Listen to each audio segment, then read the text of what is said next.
Preparados, listos Ay, ya. se me ha olvidado hacer eso de la cuenta atrás, que está muy bien. Bueno, pues en principio estamos ahora mismo ya en directo, ¿vale? Bueno. Aquí no sale, así que vamos a ello. Bueno, aquí ya estamos en el lío. Yo estoy. ¡Ay! Ahí sale ya. Sí, estamos ya.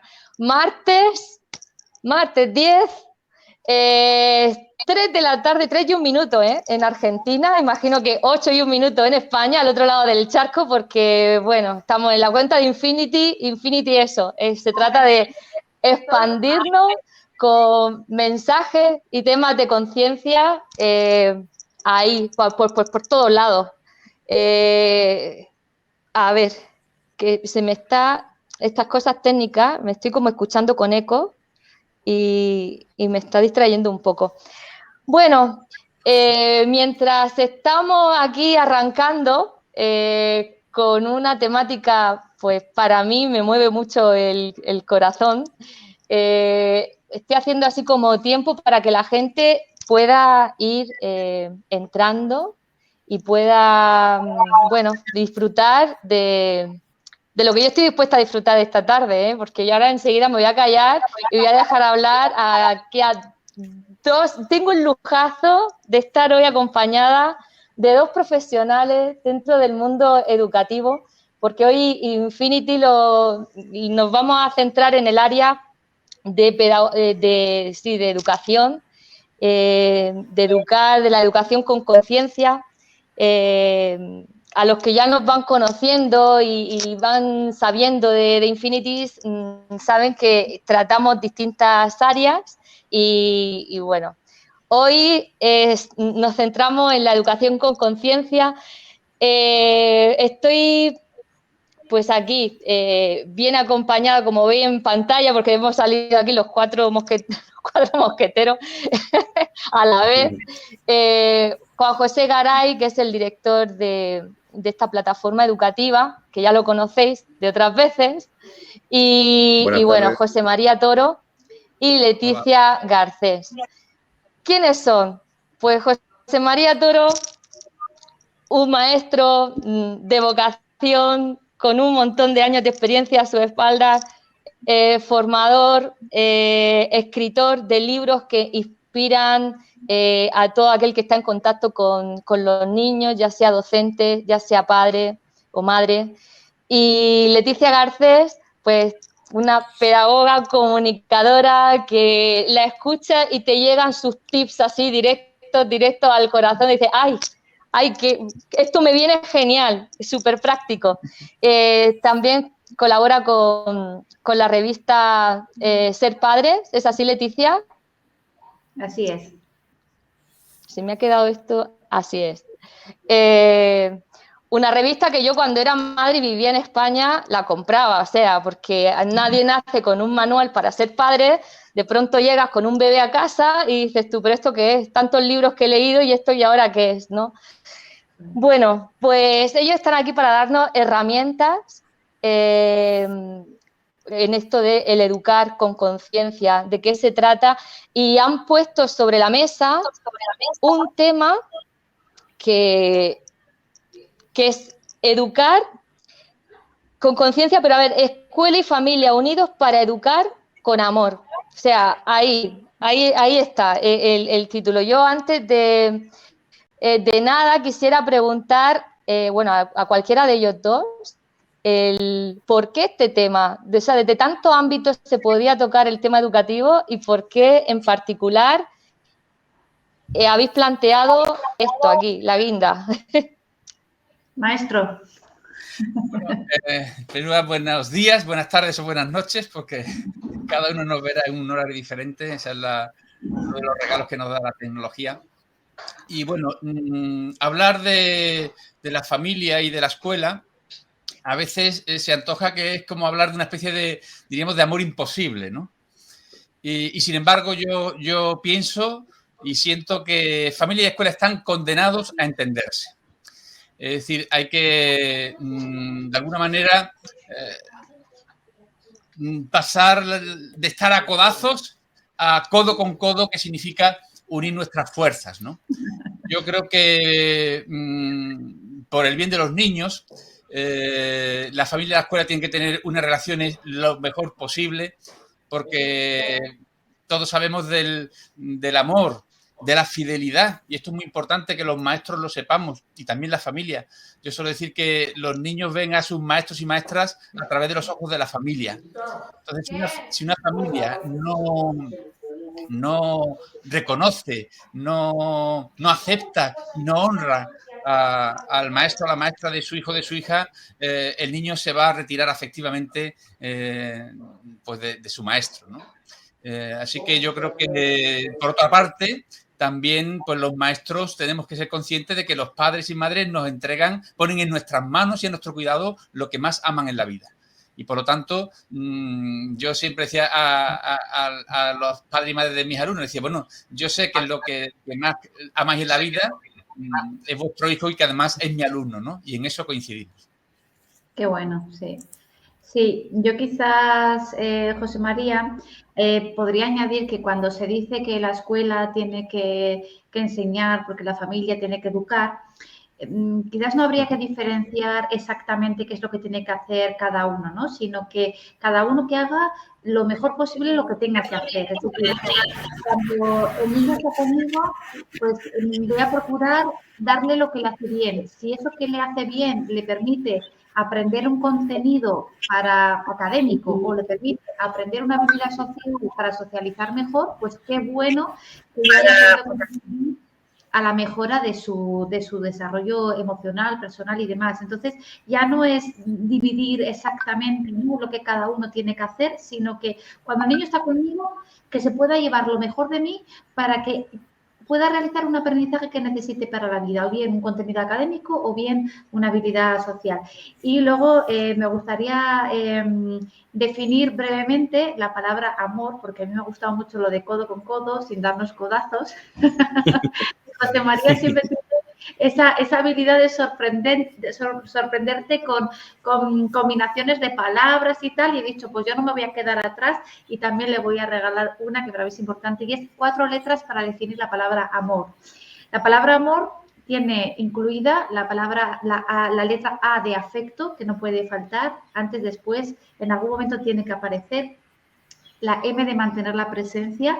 El adulto tiene que entender que su presencia no puede estar condicionada al buen comportamiento. Si te portas bien, estoy aquí contigo porque te has merecido mi atención, mi tiempo, mi persona, y si te portas mal, pues te dejo de hablar o bueno, pues te hago sentirte culpable, ¿no?, por lo mal que te has portado y lo triste que me he quedado, ¿no? La O de observar.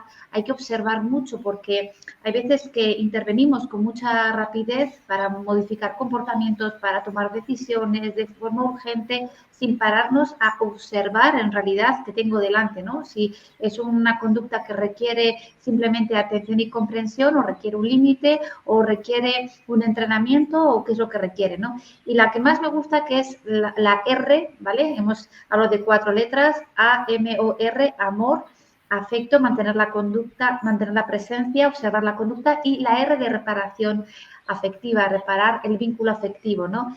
Y la R tiene que ver con reconocer que me he equivocado, pero que poder reconocer me permite aprender de ello. Y no soy peor, mejor, sino que el poder reconocer que hay algo que no he hecho bien y que quiero hacer mejor es un testimonio y un ejemplo para nuestros hijos realmente de amor propio, ¿no? Es decir, reconocer algo me va a permitir mejorarlo, y eso es realmente un acto de amor hacia mi persona y hacia las personas con las que convivo, ¿no? Entonces, ¿cómo realmente cumplir con esas 4 letras me permite realmente amar, ¿no?, y educar amando? También quería aportar que en esta especie de... en esta corriente de opinión, por decirlo así, sí, que quiere trazar como bien un muro o un abismo entre la familia y la escuela, y que dice, no, la familia educa las actitudes, los valores, es decir, educar la familia. Eso. Y ahora la escuela lo que tiene que hacer es enseñar a vivir, aportar unos contenidos de cara al futuro profesional del niño. Y claro, hoy eso ya no se sostiene. ¿Por qué? porque hoy ya los niños también aprenden muchas cosas, muchos contenidos, diríamos propiamente, que antes eran escolares, que lo aprenden en las casas, porque en las casas afortunadamente ya hay libros, hay ordenadores. Los padres de hoy están mucho más preparados que los tuvieron los nuestros. A mí mi madre nunca me ayudó a hacer una tarea escolar porque ni siquiera sabía leer ni escribir. Entonces, sin embargo, los padres hoy están mucho más formados y también colaboran, diríamos, en la parte académica o conceptual de la formación de su hijo. Y lo mismo, también ya sabemos que la escuela no solamente se va a ocupar de enseñar matemáticas, porque o desarrollar la inteligencia de un sujeto, también tenemos que desarrollar el buen uso de esa inteligencia. Claro, aprende muchas matemáticas para luego defraudar a Hacienda, ¿no? Entonces no estamos educando un buen ciudadano. No, hay que educar, por supuesto, enseñarle al niño a hacer operaciones matemáticas, pero también hay que enamorar de los números y también, sobre todo, hay que enamorar de cómo gestionar luego la vida con los números, con la economía, qué visión y vivencia tenemos del dinero y otra serie de cosas, ¿no?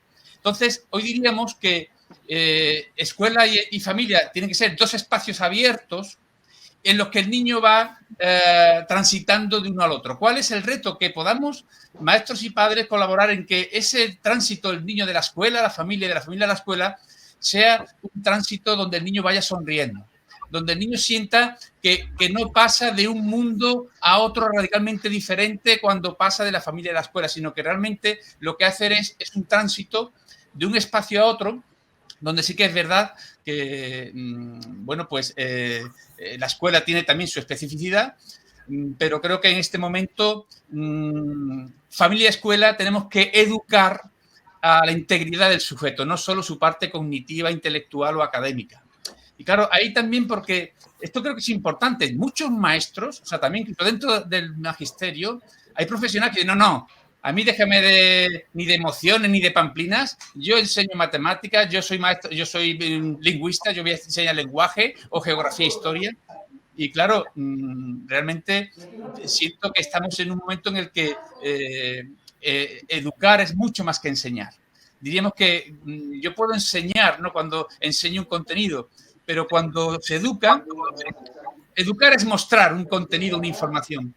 Perdón, instruir o enseñar, pero educar es mostrarse uno a sí mismo. Es mostrar no solamente un contenido, sino también un continente, es mostrar unas actitudes, es mostrar un modo de sentir y vivir la vida, las relaciones. Y en ese sentido creo que estamos ahora en un momento, tanto Leticia, en la labor que hace ella más específicamente con los padres, y yo quizás pues también más con los maestros, es justamente lo importante que es esta conciencia de que en esta visión de la educación, como algo más que enseñar un contenido o un contenido curricular, es educar. Es decir, es colaborar en que cada ser humano pueda desplegar lo mejor de sí mismo y pueda ser un regalo para la vida y para el mundo. Y en esa tarea, familia y escuela tienen que ir unidas. Y por lo tanto, de ahí la importancia de la formación. ¿Por qué? Yo quería compartir, tuve la experiencia de estar 7 años, que se dice pronto, 7 años en sesiones semanales, horas empeñadas en el estado de maestro, que educarse conjuntamente. Sí, la verdad que pienso que a veces también es cuestión de qué espero yo de los demás. ¿Estoy dispuesta a dar yo tanto como lo que los demás creo que no me dan? Es decir, yo voy a una tutoría y voy exigiendo o voy agradeciendo. ¿Voy interesándome por cómo es la relación de ese maestro con mi hijo o voy diciéndole que mi hijo está muy desmotivado y que haga algo el maestro para que se motive en el aula? Entonces, muchas veces hay que tener en cuenta cómo me estoy relacionando con los maestros de mis hijos, ¿no? ¿Qué tipo de relación tengo con ellos? Y si realmente estoy agradecida por el tiempo que están con mis hijos o pienso que como ya están cobrando un sueldo, pues que tienen que hacer su trabajo y listo, ¿no? Y también hay que entender que los maestros cada maestrillo tiene su librillo, ¿no? Y cada maestrillo tiene su forma de relacionarse con su alumnado, ¿no? Entonces va a depender también de la propia gestión emocional del maestro, su inteligencia emocional y cómo se gestiona frente al grupo, porque hay maestros que enseñan el contenido de maravilla, pero lo hacen con una distancia emocional, ¿no? Sin mostrar demasiado interés por el alumno, sin observar si realmente el alumno está triste, sin darse cuenta si se están dando situaciones de bullying, de acoso escolar en su aula. Habría que preguntarse por qué un alumno lleva mucho tiempo tolerando maltrato o acoso escolar y ningún docente se ha dado cuenta de que estaba pasándolo mal, ¿no? Entonces, más allá de enseñar, de educar, ¿no? También hay que observar, ¿no? Y hay que darse cuenta si realmente soy capaz como adulto de referencia en este momento, ¿no? Que me toca estar en el aula, si soy capaz de ver las necesidades afectivas que tiene ese alumno, que va mucho más allá de que aprenda, ¿no?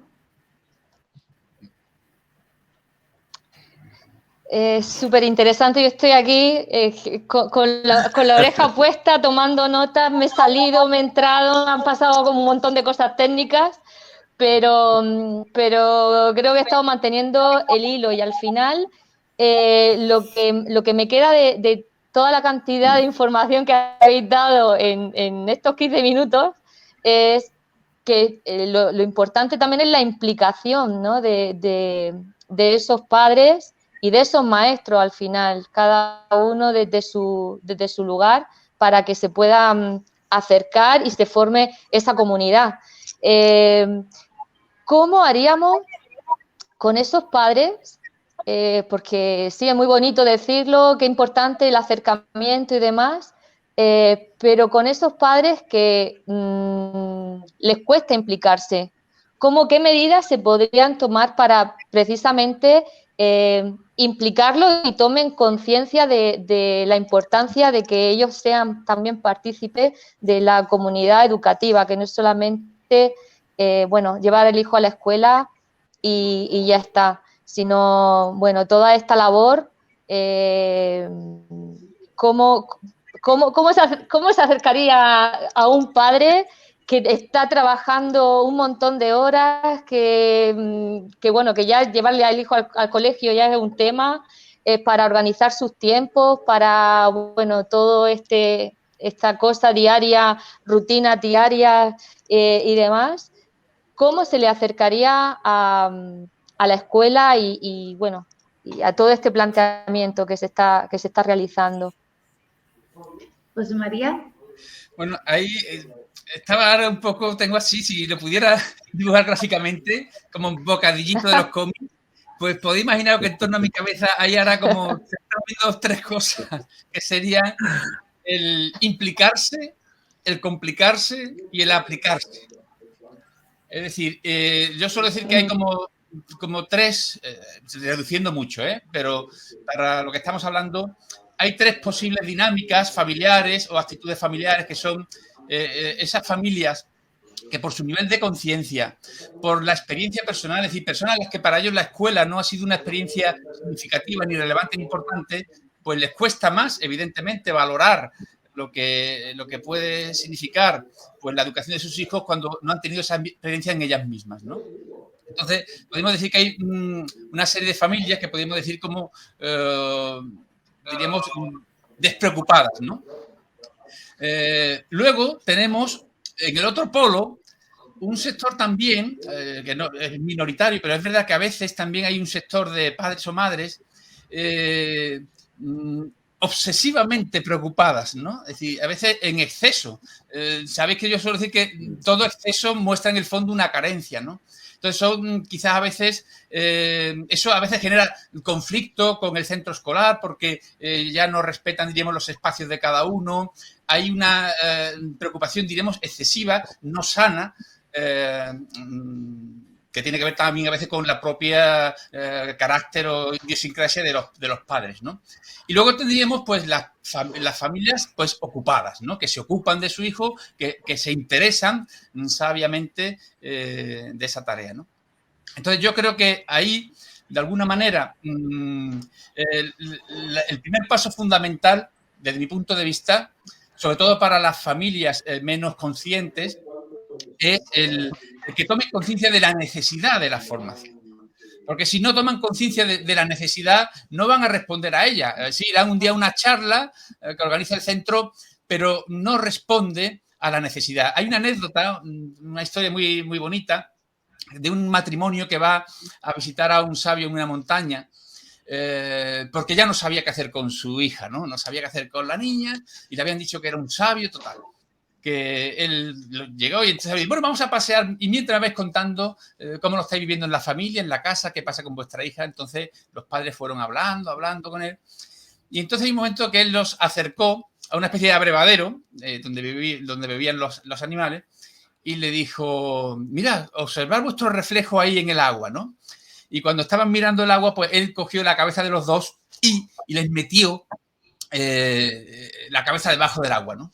Entonces ya cuando llevaron un rato ya empezaron a agitarse compulsivamente y entonces ya finalmente lo sacó y les preguntó el sabio, ¿qué es lo que necesitabais que tanto os movíais y os agitabais? Y decía, ¡aire! ¿No?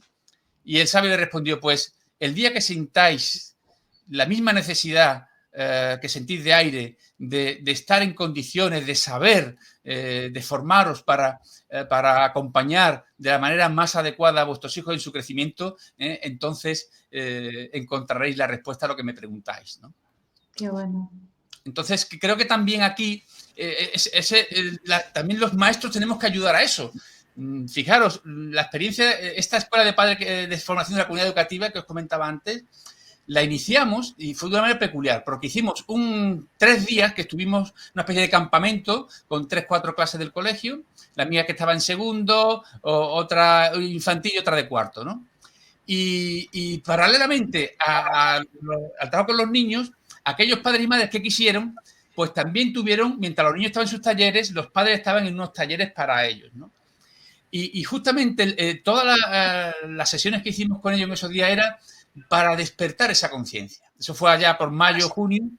Y yo lo que les invité es decir, bueno, vamos a ver esto, ir creando ambiente en vuestra familia, en vuestros hermanos, en las cuñadas, en las abuelas.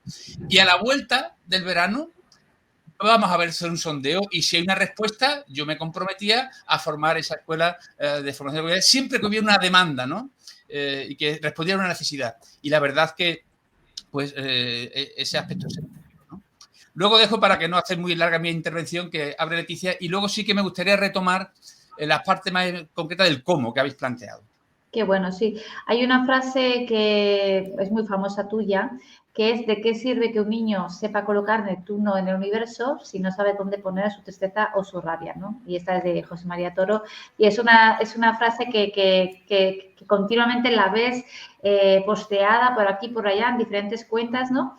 Porque resume muy bien un poco esa idea de que lo académico es muy importante, pero tiene que ir un poco unido con el aspecto emocional. Y yo sí que quiero decir que hay padres que quieren y no saben, y como no saben, no pueden. Entonces, hay padres que quieren, no saben, pero tienen la intención de aprender. Entonces, o bien, pues, leen un libro y si no, un artículo y, bueno, pues son inquietos, se preguntan, buscan respuestas, están un poco ahí y hacen por poder. Y hay otros padres que no saben, no pueden, no hacen por poder y entonces inconscientemente pues generan pues un daño en la relación, ¿no? Pero también hay que entender cómo mi padre me está queriendo, ¿no? Entonces, mi padre me está queriendo haciéndose cargo de mis cuidados. Mi padre me está queriendo ofreciéndome, pues, unas actividades para que yo aprenda. Mi padre me está queriendo a su manera. Entonces, a veces también los hijos, cuando crecen, tienen que entender cuál es la forma en la que sus padres les han querido. Porque sí les han querido, pero con sus limitaciones, a su manera.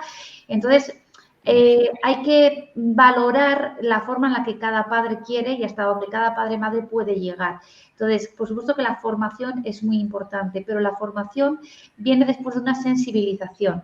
Y cuando yo me sensibilizo, tengo que aprender a poner el foco en mí. Tengo que darme cuenta que yo soy la que tiene que aprender a gestionar emocionalmente, la que tiene que aprender a comunicar de una forma asertiva, la que tiene que revisar su infancia para mejorar su crianza. Cuando pongo el foco en mí, a mí se me hace muy grande. Quizás no estoy preparada para hacer ese trabajo de introspección, de hacer cambios personales Y es mucho más fácil poner el foco en el niño. El niño es el que se porta mal, el niño es el que no quiere obedecer, el niño... Entonces, hay que entender que dependiendo también de la crianza que estamos llevando a cabo, pues hay una clara limitación del adulto. Y eso hay que entenderlo para valorar otras formas, ¿no? De ese padre, de ese adulto, ¿no? De querer al niño, ¿no? ¿De qué manera mi padre me está queriendo? Pues me está queriendo con unas ciertas limitaciones, pero es verdad que se hace cargo de mí, que está por mí, está pendiente de mí. Entonces, valorar qué es lo que mi padre o mi madre me están pudiendo dar, que también me hace mucho bien. Y luego están los padres que no se conforman, que quieren mejorar, que tienen inquietudes y que invierten tiempo en aprender, en reflexionar, en mejorar. Y entonces esos padres, les des lo que les des, una frase, un libro, un artículo, todo lo aprovechan y todo les hace mejorar. Entonces, de esta manera también los hijos, cuando crezcan, ¿no? Tendrán que revisar el tipo de crianza que tuvieron y lo que sus padres les pudieron dar, para agradecer a aquellos padres que quisieron mejorarse a sí mismos y para, de alguna manera, pues bueno, valorar las limitaciones que sus padres pudieron tener y que hasta donde llegaron, ¿no? De esa manera las relaciones se sanan, no se hieren, no sé, se pueden como recuperar, ¿no? Entonces, esta parte también la veo interesante. No siempre decir hay que formarse, hay que aprender, hay que leer, porque no todos los padres ni todas las madres están por la labor de hacer ese esfuerzo, les supone un sobreesfuerzo y al final generamos más frustración que otra cosa, ¿no? Entonces, también respetar el ritmo al que cada padre-madre no va dando pasitos, ¿no? Esta parte también la veo necesaria porque si no la formación se convierte en una imposición, ¿no? Y lo digo yo que estoy todo el día formando a padres y madres, pero precisamente por eso creo necesario decir, tranquilos, vayamos al ritmo a que podamos ir, hagamos lo que podamos hacer, lo poco que sea, hagámoslo bien y quien quiera más, pues tendrá para leer lo que quiera, ¿no? Que tiene un montón de libros de José María Toro para leer si quiere. Pues a mí me gustaría añadir alguna cosa con una mirada quizás no tan desde la vertiente profesional que vosotros estáis ejerciendo, y os agradezco muchísimo que estéis en este hermoso proyecto y que la pedagogía, que es clave, yo siento que es clave para poder abordar el mundo educativo y por supuesto la experiencia en el aula, que es determinante. Se me ocurre que a veces quizás el encorsetamiento que tiene el sistema educativo, por ejemplo, ¿no?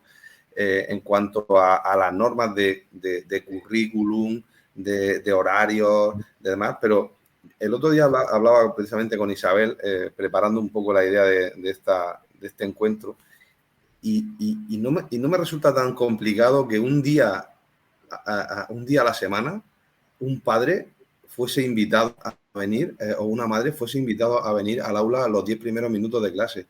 O sea, donde un padre y una madre pudieran vivir la experiencia 10 minutos de estar en el aula, que cada niño o niña de esa aula pudieran ver a su padre allí a compartir 10 o 15 minutos nada más, que pueden ser en el aula o que pueden ser en el patio. Es decir, que cualquier niño de familia desestructurada o de familia no desestructurada pudiera ver que su padre o su madre han aparecido, igual que como el resto de niños o niñas, su padre ha estado ahí en el aula. Y en esos 10 o 15 minutos, el docente tener preparado algo que supusiera una experiencia bonita de vivir, ¿sabéis? Una dinámica, simplemente. Y terminados esos 10 minutos, el padre se va a seguir o la madre se va a seguir su labor profesional, la que le corresponda en ese momento de la mañana. Pero claro, para eso también hay que abrirnos a que muchas veces nos tenemos que atrever, y lo digo sobre todo por los profesionales en el aula, por los docentes, es un poco a saltarnos como la norma. Es decir, si seguimos repitiendo constantemente el venir por las mañanas, entrar como docentes, dar los buenos días, dar la lección, en lo mejor que sabemos y podemos, y no nos reinventamos un poco en ese acercamiento. El acercamiento al final, por mucha conceptualidad que le queramos poner al acercamiento, el acercamiento tiene que ser físico. Si un padre o una madre que está despreocupada de su hijo, en el sentido que decir que no podemos pretender pensar que todos los padres o madres tienen una educación recibida estupenda, están implicados con con su hijo en que aprendan, que eso pasa, pero también está la otra parte, ¿no? La de muchos padres que no, y muchas madres que quizás no, por las circunstancias que sea. No entraríamos ahí al debate, pero un gesto de acercar a un padre o una madre tan sencillo como que todos los días, una vez a la semana o 2 veces a la semana, que sea 10 minutos, cada padre en orden de lista o como se quiera, esté el padre invitado, que muchos a lo mejor ni así vendrían, ¿sabéis? Pero otros muchos sí, y vivirían la oportunidad de tener una experiencia bonita en el recreo o en el aula. Y ahí sí que se puede producir un acercamiento, porque es que muchas veces, ¿cuándo viene un padre o una madre al colegio? Cuando el hijo va mal en los estudios. O sea, o cuando ocurre alguna cosa disruptiva. Si no, no aparecemos. ¿O por qué no puede, y esto sé que va a sonar un poco quizás raro, pero por qué no puede un docente ir al cumpleaños de un alumno? ¿Por qué no puede el profesor acercarse ¿no? Si estamos hablando de un pueblo, sobre todo, que es relativamente más sencillo?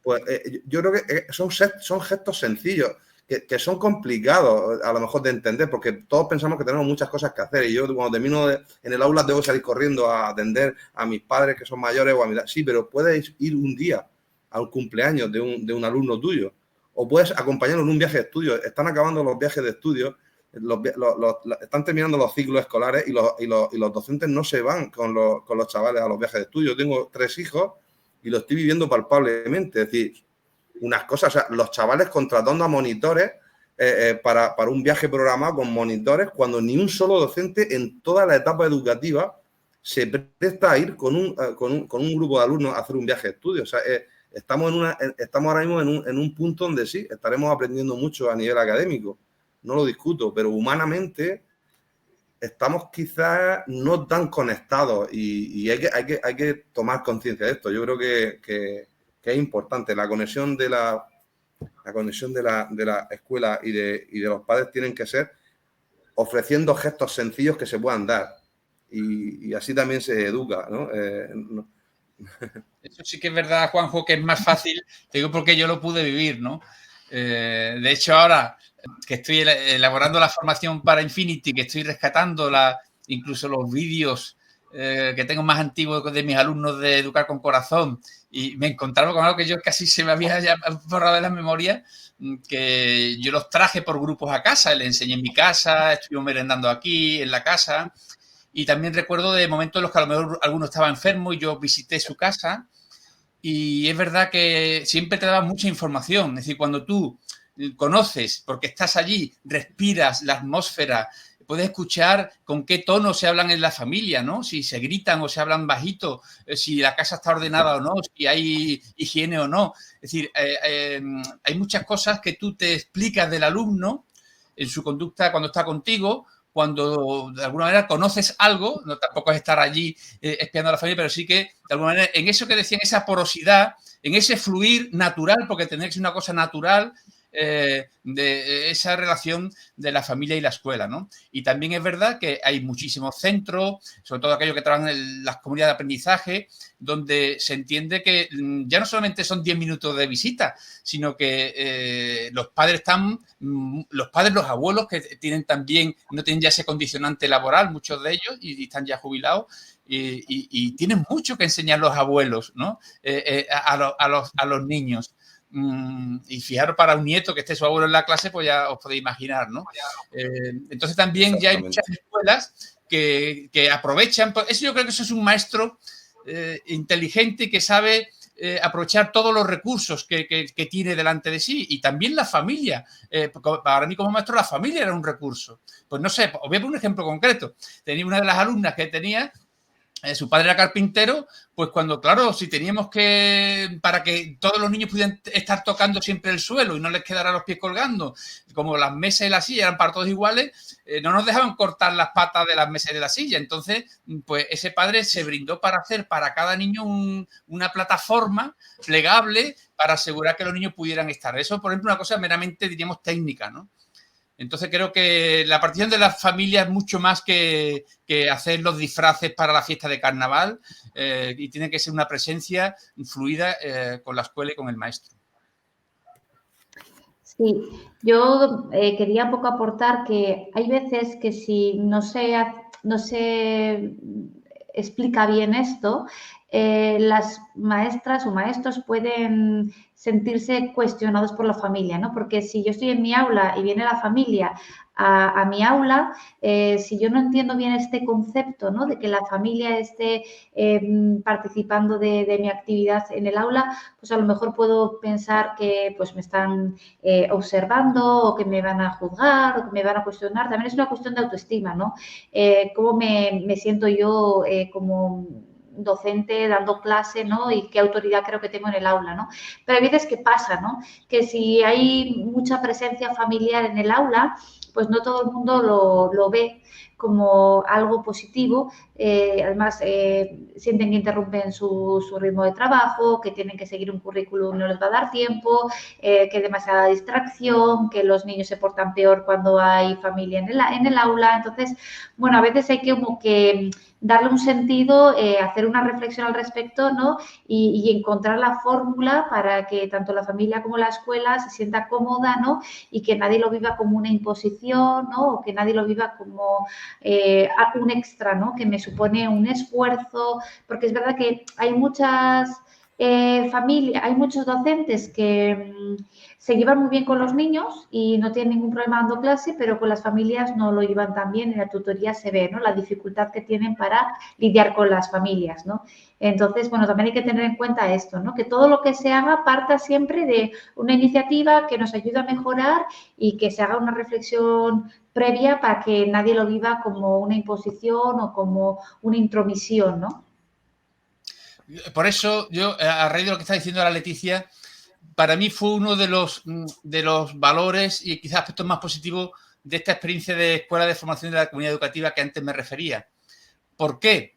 Porque cuando maestros y padres comparten un proceso formativo que no les va a decir qué hacer con los niños, sino que les va a plantear qué hacer con ellos mismos para estar en las mejores condiciones luego con los niños, que esto me parece importante. Cuando hay padres y maestros se dan cuenta que tienen, pues, a veces a lo mejor las mismas carencias que decía Leticia, o de autoestima o de sobreexigencia. O sea, hay padres y como maestros que son muy exigentes con los hijos o con los alumnos, ¿no? Y a veces ya, como decía, un exceso de exigencia muestra una carencia por parte del adulto. Entonces, cuando eso se trabaja conjuntamente, nos damos cuenta que no hay tanta diferencia. Porque a que yo luego enseñe al niño cómo sumar o restar y el padre le enseñe otra cosa en la casa, ya son cuestiones ya más puntuales. Entonces, esa parte es muy importante y muy interesante. ¿Cómo se tradujo eso luego en la vivencia concreta? Pues a raíz de la escuela de formación de la comunidad educativa surgió un grupo de, sobre todo madres, que se presentaron para la candidatura del AMPA. Claro, ¿qué es lo importante? Que como ellas habían trabajado en la formación de la escuela, de la comunidad educativa, se habían trabajado sus actitudes personales, diríamos, las relaciones de comunicación, trabajaron sus personajes o egos, ¿no? Para que lo entendamos. Es decir, hicieron todo un trabajo de pulir su personalidad, de mejorar de alguna manera su carácter, su temperamento y sus relaciones. Todo eso repercutió, porque luego eran unas madres, en ese sentido, que hacían una participación crítica constructiva, desde el amor y no desde el reproche o la culpabilidad. Porque una de las cosas que allí planteábamos era que había que liberar el espacio donde había que resolver y afrontar las situaciones, había que liberarlo de reproches y culpabilidades que no nos llevaban a ningún sitio, ¿no? Es verdad, es verdad. Sí.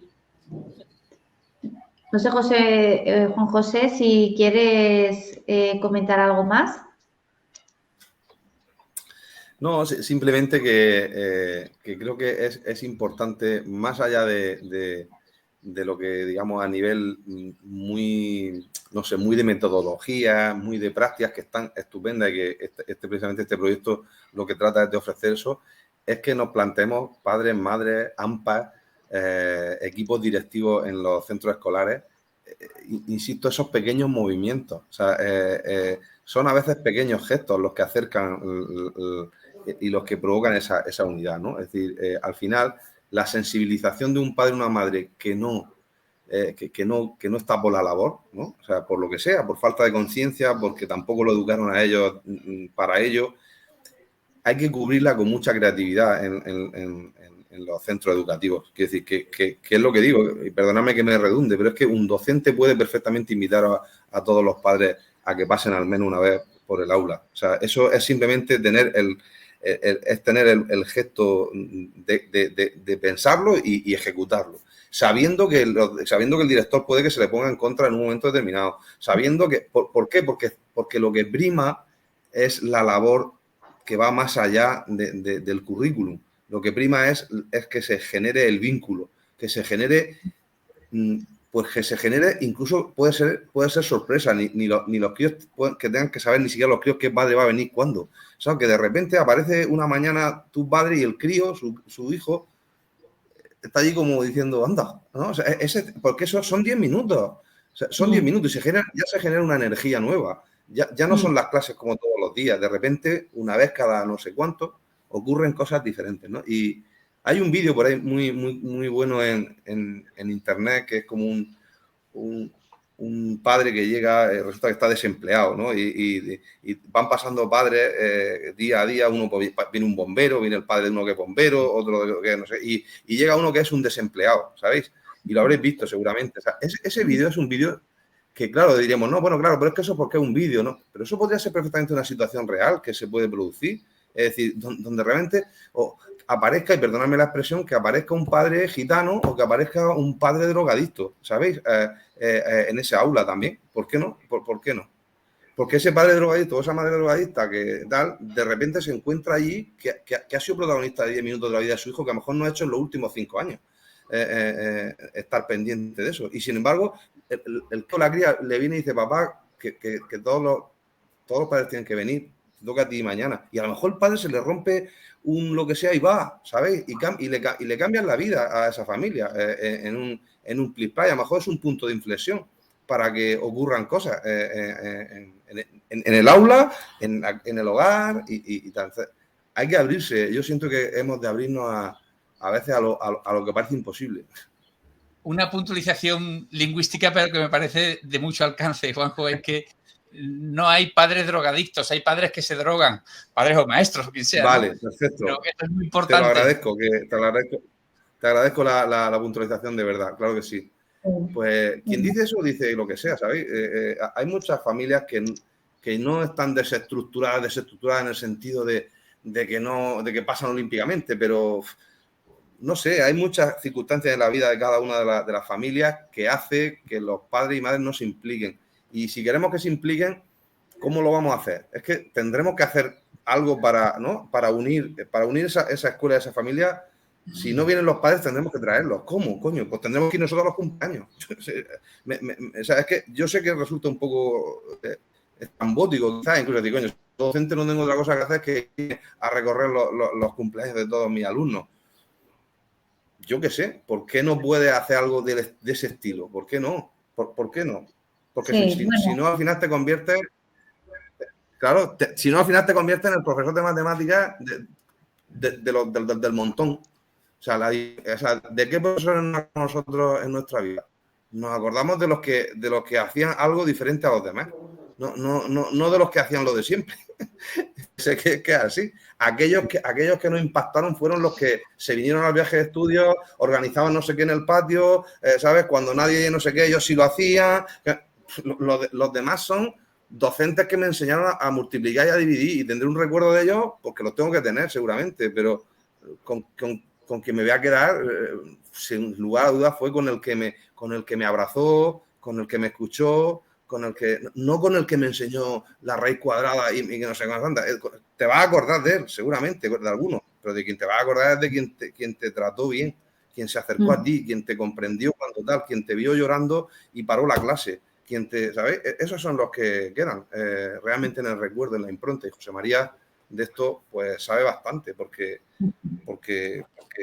ha estudiado el mundo emocional dentro del aula. Entonces, gestionar las emociones es que a mí me hace muchas veces digo gestionar las emociones, pero si tú estás pensando en tu aula de matemáticas y en llegar al trimestre con los temas, digamos, pues, completados, y de repente en el fondo estás viendo ahí una persona cabizbaja, un alumno cabizbajo ahí en la cuarta fila, que está allí que no, o alguien mirando al techo totalmente despreocupado. Si tú crees que lo que tienes que hacer es seguir avanzando hacia adelante, yo perdonadme, yo lo siento, pero no es ese el camino. O sea, tú tienes que llevar un poco el gran maestro, el que hace que ese que no atiende se convierta en su alumno preferido, ¿sabéis?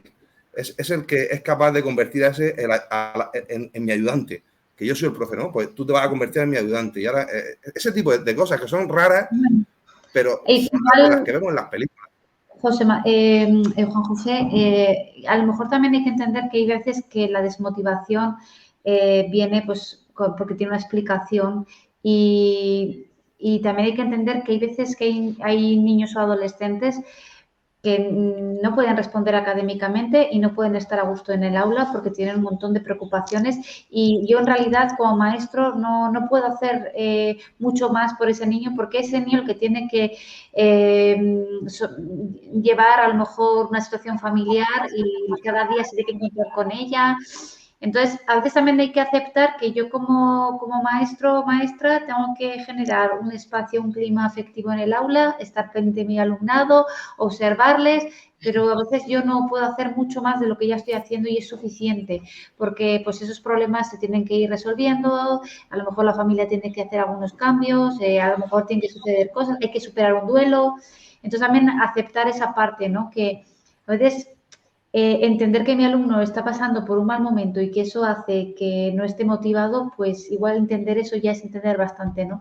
¿Qué le voy a exigir? Que responda académicamente cuando su situación familiar es tan difícil, ¿no? Yo quiero compartir una anécdota, una vivencia sobre esto que estamos comentando, ¿no? No era de mi clase, sino que era de uno de los grupos que yo fui acompañando con María, mi pareja, en su proceso de primero a cuarto de primaria, ¿no?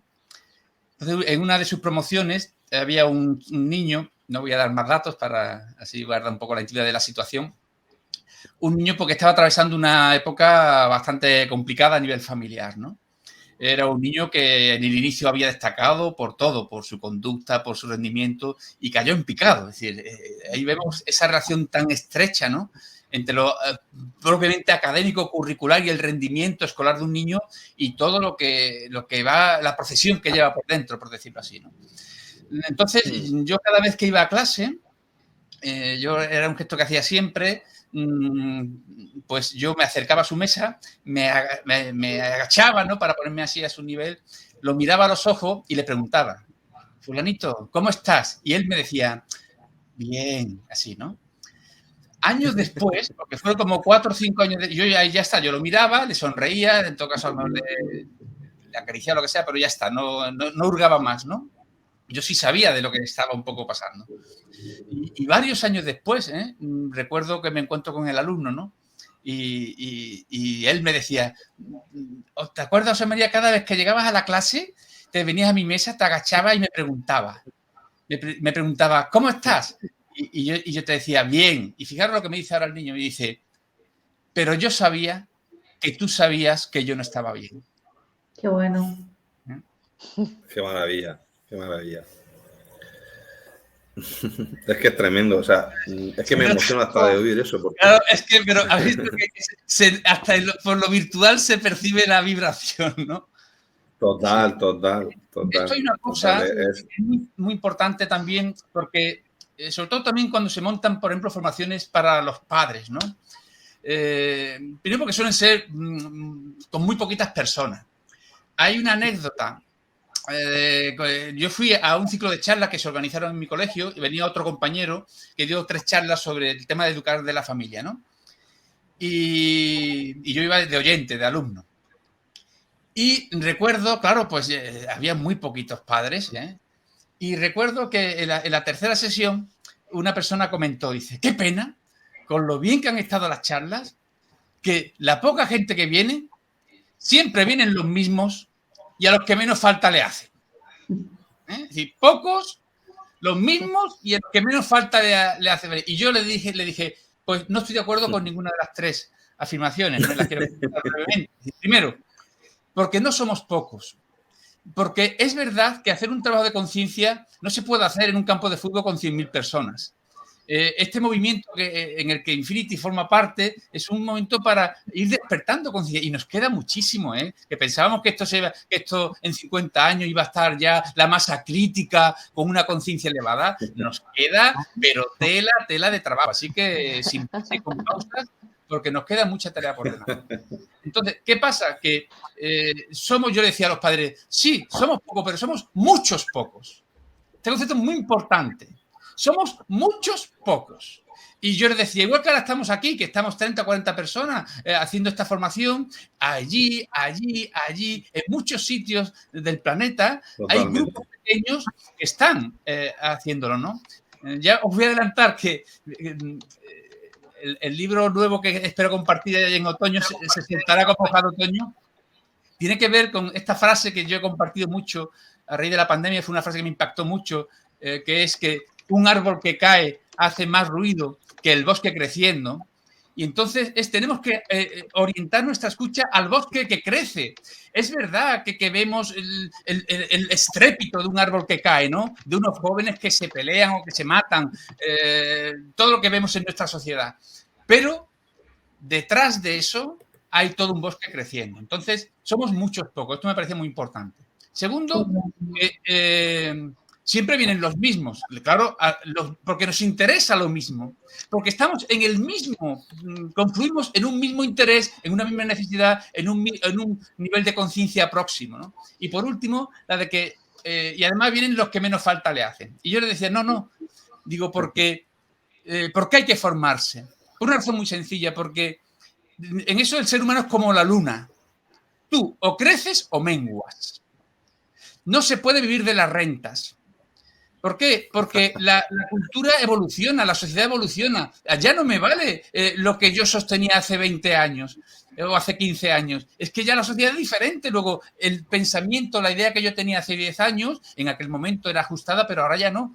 Por lo tanto, eso me parecía como importante para esa mirada, diríamos, de lo numérico, no guiarnos por lo numérico. Y completo con otra experiencia que es lo importante, a raíz de esta energía que se sentía con la anécdota que he contado, ¿no? Que es la vibración que impregna lo que hacemos. Entonces, realmente cuando hacemos algo desde el fondo, que realmente es expresión de nuestro ser más auténtico y que responde a la vida con mayúscula, eso tiene una repercusión más allá del espacio y del tiempo. Bueno, sí, yo antes de que vayamos terminando, diría que a mí me han dicho sobre todo mamás, que son las que vienen, que les encantaría que fueran sus parejas, ¿no? Es verdad que cada vez hay más hombres, pero siguen siendo menos que las mujeres. Y sin embargo, yo pienso que tiene que estar el que quiere estar independientemente de. Entonces, si yo elijo una actividad formativa es porque realmente me ayuda a crecer como madre y eso me está haciendo bien. Pero a lo mejor mi pareja no está en el punto en el que yo estoy, no tiene su sensibilidad y por el hecho de ser padre no está obligado a formarse. Desde el momento en el que formarte como padre lo vives como una imposición y una obligación, la motivación intrínseca, la motivación real desaparece. Y lo que sí es verdad es que cada una lo que va aprendiendo y lo que va practicando y lo que va incorporando se convierte en un ejemplo y un testimonio y un estilo de vida que otros, los demás, van a aprender de ella. Entonces, no importa que en un grupo de padres haya 10 personas, porque esas 10 personas que están ahí porque quieren estar, porque voluntariamente han decidido formarse, porque eso les ayuda a crecer como personas y como madres, les ayuda a ejercer esa parentalidad positiva. Van practicando, van incorporándolo a su día a día y otros les ven cómo actúan o resuelven un conflicto en un parque o cómo se dirigen a sus hijos o cómo hablan con sus hijos. Y yo una vez escuché a una madre que me decía que le habían dicho que les sorprendía cómo ella se dirigía a sus hijas, es decir, que le habían comentado, ¿no? Pues de forma sorpresiva, ¿no?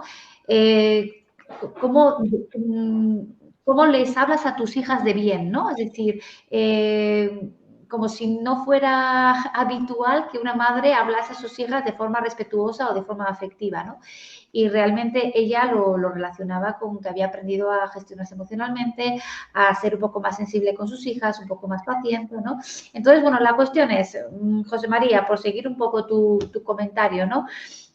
Somos muchos pocos, estamos los que queremos estar, aprender es una elección voluntaria y placentera y no importa el que no está, importa el que quiere estar y cómo lo lleva su estilo de vida para que el que no está pueda aprender de su ejemplo, ¿no?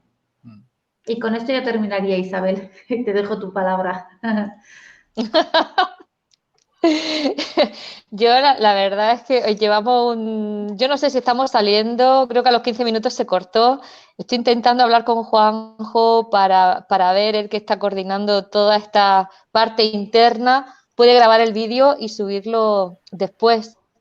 Entonces, bueno, estamos con toda esta parte técnica que no me ha permitido del todo estar tan enfocada en la charla y estáis diciendo cosas muy importantes.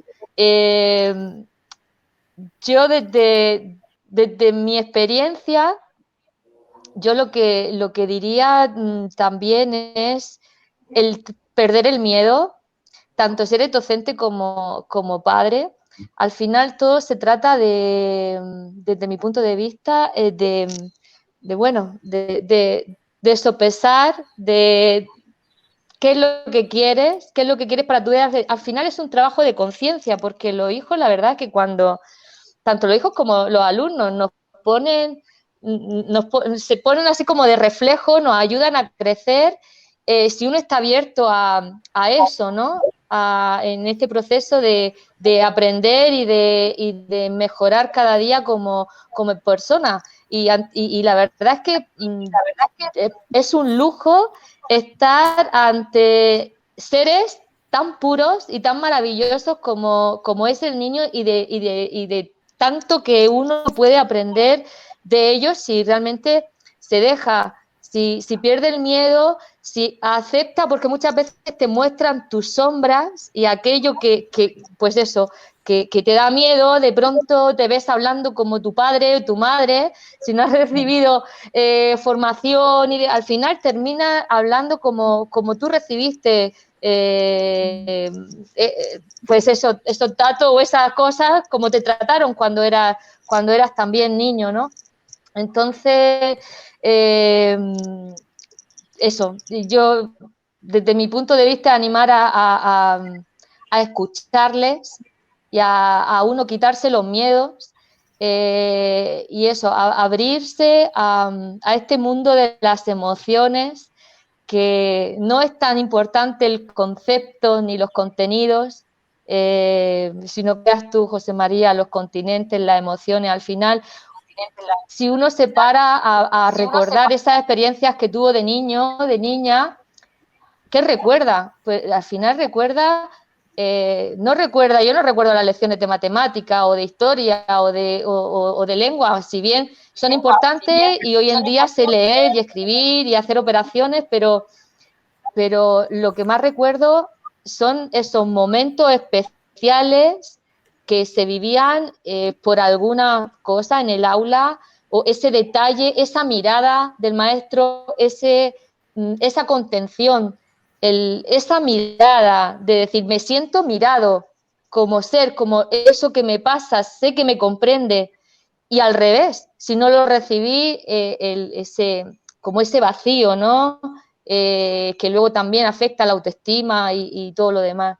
Entonces, se trata de un trabajo hoy en día en el que vamos tan rápido, va todo tan rápido, de parar un poco. Al final, bueno, se dice eso, que la escuela es un reflejo de nuestra sociedad, y quizá hay que bajar un cambio, como se dice aquí también en Argentina, parar un poco y centrarse, no centrarse, sino darle más atención a cosas que tienen esta importancia, como son las emociones y ese sentir de ellos, y de uno mismo como maestro y como padre.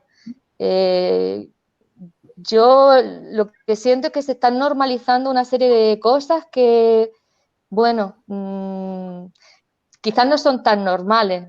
Entonces, bueno, simplemente